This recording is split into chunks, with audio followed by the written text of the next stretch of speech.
Hello friends, welcome back. और लेके आ गया हूँ मैं आज आपके लिए एक another episode legends Arabian nights का तीसरा एपिसोड।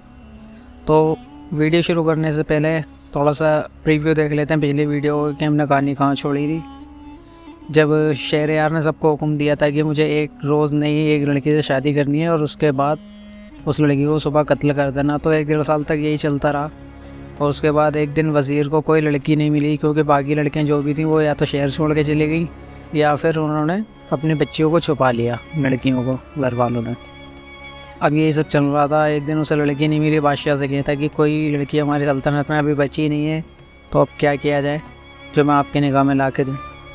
वो महाराज कहता है कि मुझे नहीं पता, जैसा मैंने कहा वैसे ही होना चाहिए, मुझे लड़की चाहिए तो चाहिए। अब यही सोच के बेचारा अपने घर पर आता है। तो आगे की स्टोरी शुरू करते हैं। जब वज़ीर अपने घर पर आता है तो उसकी 2 बेटियां होती हैं, जो एक का नाम होता है दुनियाज़ाद और एक का नाम होता है शहरज़ाद। जो शहरज़ाद होती है वो बड़ी लड़की होती है। शहरज़ाद अपने अब्बू से पूछती है कि अब्बू क्या हुआ, आज आप बहुत परेशान लग रहे हैं, ऐसी क्या बात हो गई जो आज तक कभी आपको इतना परेशान नहीं देखा मैंने।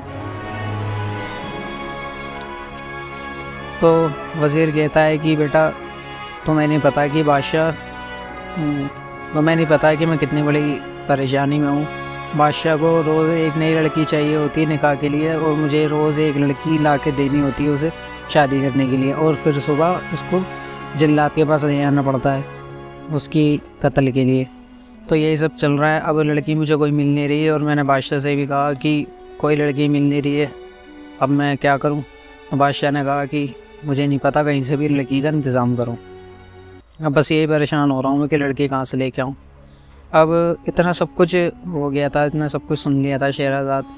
तो शहरज़ाद कहती है कि अब वो एक काम करो, मेरे लिए सिफारिश करो और बादशाह से मेरा पैगाम ले आकर दो कि मैं उससे शादी करना चाहती हूँ बादशाह से।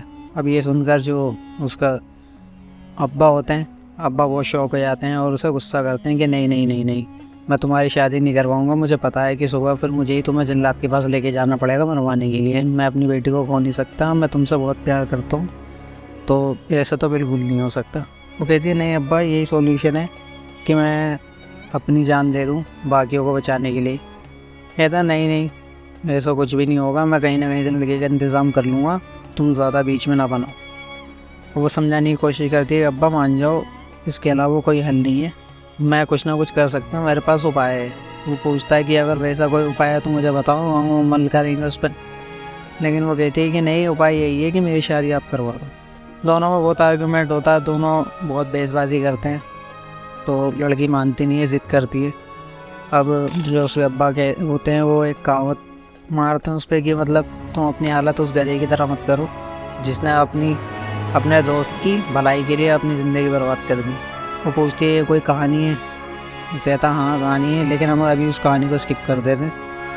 तो अपने अब्बा से कहती है कि नहीं, मेरी शादी के लिए पैगाम लेके जाओ बादशाह के पास और मेरी शादी तय करके आओ। दुनियाज़ाद भी ये सब सुन रही होती है।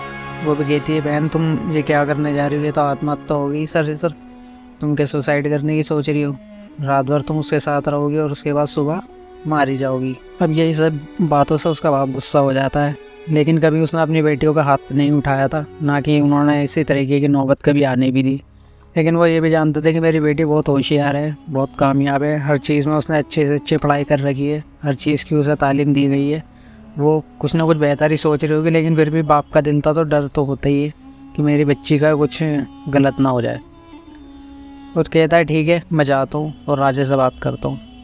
अब इधर जो वज़ीर होता है वो बादशाह से बात करने के लिए निकल जाता है महल, और जो शहरज़ाद होती है वो अपनी छोटी बहन को बुलाती है कि इधर आओ और मेरी बात ध्यान से सुनो। तो ये शहरज़ाद होती है वो अपनी छोटी बहन को बुलाती है और उससे कहती है कि जब मेरी शादी हो जाएगी और मैं बादशाह के पास चली जाऊंगी, कमरे में होंगे, आधी रात के वक्त मैं तुम्हें बुलवाऊंगी, उसके बाद जो पूरा प्लान होता है वो उसे समझा देती है, वो आपको आगे पता चलेगा।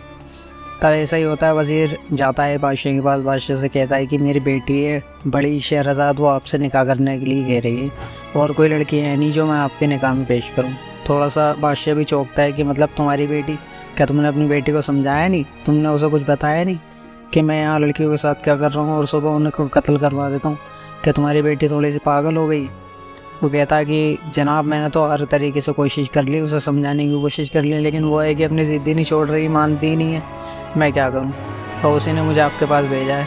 हाँ, बादशाह कहता है ठीक है भाई, जाओ अपनी बेटी को ले आओ, मैं उससे कर लूँगा शादी, लेकिन जो होगा सुबह अंजाम तुम्हें पता ही है, और तुम्हें ही उसे जल्लाद के पास लेके जाना पड़ेगा। अगर तुमने इसमें कोताही करी और मेरे हुक्म की नाफरमानी करी तो तुम भी सोच लेना, उसकी जगह तुम्हारा सर भी हो सकता है। कहता है मालिक मुझे पता है, मैं आपका वफादार हूँ और जो भी हुक्म होगा मैं आपका पूरा करूँगा। कहता है ठीक है, जाओ उसे ले आओ और फिर उसके बाद हम शादी कर लेंगे। तो ऐसे ही होता है। जब शहरज़ाद का बाप घर पे आता है, वज़ीर कहता है उससे कि भाई अब तैयार हो जाओ, मैंने बादशाह से बात कर ली है। वो भी बहुत खुश होती है कि चलो ठीक है, मैं तैयार होती हूँ, उसके बाद फिर महल चलेंगे। तो तीनों महल जाते हैं। बादशाह से उसकी शादी करवाई दी जाती है। शहरज़ाद शादीशुदा हो जाती है बादशाह से, और उसकी बहन महल में ही उसके कमरे के पास वाले कमरे में रहने लगती है। शाम होती है, रात होते वक्त वो अपने कमरे में चले जाते हैं, और जब आधी रात निकलती है तब शहरज़ाद उठकर बैठ जाती है और बैठकर अफसोस मनाने लगती है। अब ये देखकर थोड़ा सा एहसास होता है बादशाह की, बादशाह भी उठ के बैठ जाता है। वो भी ठीक से सोया नहीं होता उस टाइम, तो उसकी आँख खुल जाती है। वो पूछता है शहरज़ाद से, शहरज़ाद क्या हुआ, तुम्हें कोई दिक्कत परेशानी या कुछ चाहिए तुम्हें? और वो कहती है कि मुझे चाहिए तो कुछ नहीं, लेकिन मेरी एक छोटी बहन है, वो भी इसी महल में है, और हमारी अम्मी भी नहीं है। सब कुछ हमारा जो देखभाल करते हैं वो हमारे अब्बू करते हैं। मेरी छोटी बहन है, उसे मैंने खुद संभाला है, तो मुझे उसकी याद आ रही थी। अगर आपकी इजाज़त हो तो मैं उसे बगल वाले कमरे में से बुला लूँ। आज रात के लिए मैं अब उसे अपने पास सुला लेती हूँ, हो सकता है उसे भी मेरी याद आ रही हो। वो कहता कोई बात नहीं, बुला लो, तुम्हारी बहन है तो क्या हुआ। ऐसे होता, वो उसे हुक्म देते हैं गुलामों को, वो उसकी छोटी बहन को ला के उनके कमरे में छोड़ देते हैं। उनके कमरे में छोटा सा एक पलंग और होता है आराम के लिए, वो उस पर सो जाती है दुनियाज़ाद। जब रात का 1/3 पार्ट होता है, यानी 1/3 रात निकल चुकी होती है, 1/4 पार्ट रह जाता है दिन निकलने में, तब दुनियाज़ाद उठकर आती है और अपनी बहन से कहती है बहन कि मुझे नींद नहीं आ रही, और क्या तुम्हें भी नींद नहीं आ रही? वो उठ के बैठ जाती है। अब दुनियाज़ाद की आवाज़ सुन के बादशाह भी उठ के बैठ जाता है। उसकी बहन पूछती है क्या हुआ? कहती है कि मुझे नींद नहीं आ रही, कल तुम सुबह चली जाओगी, मेरा दिल बिल्कुल घबरा रहा है और तुम्हारी याद के लिए तड़प रहा है, मैं क्या करूँगी अगर तुम कल चली गई तो? तुम या तो मेरा दिल बहलाओ या मुझे कोई कहानी सुना दो। तो उसका प्लान यही था कि जब 1/3 रात निकल जाएगी तो दुनियादाद उठकर मुझसे कहेगी कि कोई कहानी सुनाओ, और मैं कहानी सुनाना शुरू करूँगी, तब तक सुबह हो जाएगी, और उस कहानी को ऐसे मोड़ पर ले जाके ख़त्म करूँगी, यानी उसका सस्पेंस बना रहे, ताकि सुबह जो बादशाह है अगर उसका भी इंटरेस्ट होगा कहानी में तो वो सुनने के लिए अगले दिन के लिए मुझे ज़िंदा ज़रूर रखेगा। दिन तो निकल चुका होगा तो अपनी नमाज़ पढ़ के जो भी काम करना होता है उसे राजकाज वो चले जाएगा, और अगले दिन के लिए कहानी के लिए मुझे ज़िंदा ज़रूर रखेगा। तो यही उनका प्लान होता है। वो कहती है कि चल मेरे पास कहानी तो है, एक इंटरेस्टिंग कहानी है, हम अगर महाराज की इच्छा हो और उनका इरादा हो, उनकी परमिशन हो तो मैं कहानी सुनाना शुरू करूँ। तो मैं महाराज कहता है हाँ ठीक है, चलो मेरा भी थोड़ा सा नींद नहीं आ रही मुझे भी, तुम एक काम करो कहानी सुना दो। ऐसी कौन सी कहानी है, हम भी सुन लेंगे, थोड़ा सा हमारा भी टाइम पास हो जाएगा। वैसे भी 1/3 रात निकल ही गई है और उसे तो अंदाज़ा नहीं होता कि कहानी कैसी होगी और कहाँ पे जाकर रुकेगी। तो वो कहानी सुनाना शुरू करती है। कहानी आपने ये अपनी बॉलीवुड मूवी में भी देखी होगी शायद, एक पिक्चर है अलिफ लैला, उसमें होता है जिन, एक मछुआरा होता है वो जिन पकड़ता है, एक सुराही के अंदर जिन बंद होता है, वो जैसे ही निकालता है उसे वो मारने की धमकी देता है, और फिर उसके बाद जो मछुआरा होता है वो उससे दोबारा बहसबाजी करता है कि मतलब तुम इतने बड़े हो गए और इतने छोटे उसके अंदर आ गए, मुझे तो यकीन नहीं हो रहा। तो ऐसे ही अपने ईगो में दोबारा जिन उस गागर के अंदर कैद हो जाता है। तो ये कहानी आपने सुनी होती है, ये स्टोरी वो सुनाती है, क्योंकि ये अरेबियन नाइट्स की कहानी है तो आपको ये सारी कहानी लाइन से मिलती चली जाएंगी। अलिफ लैला और अली बाबा 40 चोर और अलादीन सबसे फेमस, कितनी वीडियोस आज तक उस पर बन गई हैं। तो बस ये कहानियों की शुरुआत होती है आज। तो पहली कहानी शहरज़ाद सुनाती है कि एक मछुआरा था।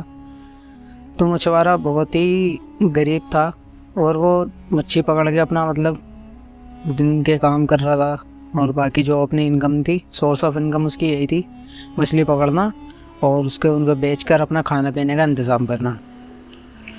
तो बादशाह सुनता रहता है, दुनियाज़ाद भी सुनती रहती है।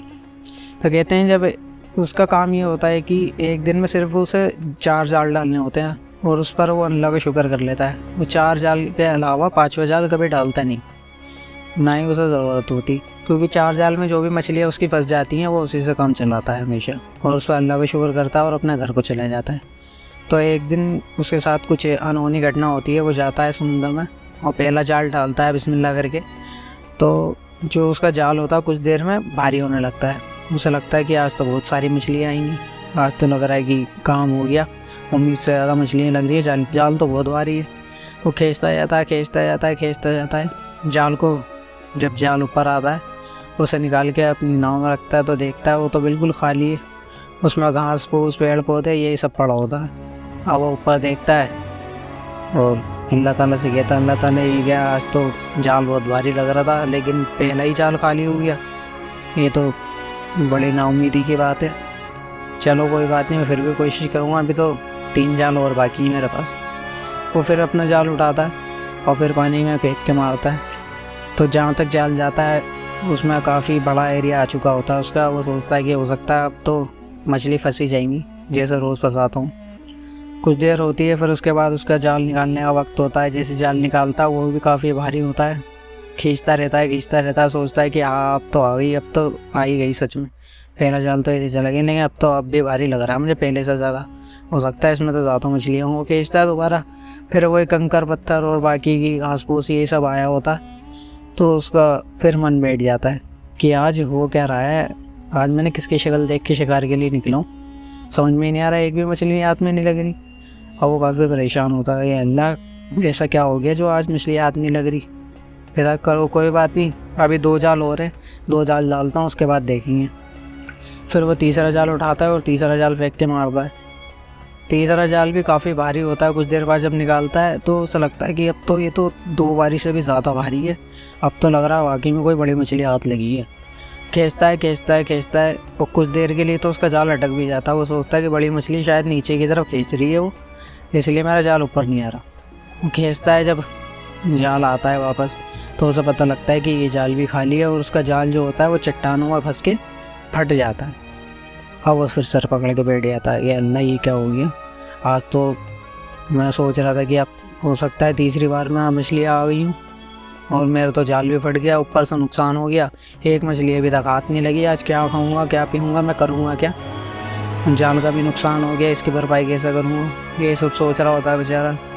कहता कोई बात नहीं, एक मौका और है, फिर उसके बाद तो चला ही जाऊँगा, क्योंकि मैं 4 से ज़्यादा कभी डालता नहीं। वो उसकी अपनी खुद की मान्यता होती है कि 4 से ज़्यादा नहीं डालूंगा, बस इसमें काम हो जाता है तो अल्लाह को शुक्र करके चले जाता है। वो अपना चौथा जाल उठाता है और फिर फेंक के मारता है। कुछ देर बाद जब जाल उसे लगता है कि भारी हो गया तो अपना जाल खींचता है, वो अपना जाल खींचता है, वापस बोट में रखता है तो देखता है उसके अंदर एक सुराही नुमा एक बर्तन होता है, उसे गागर कहते हैं।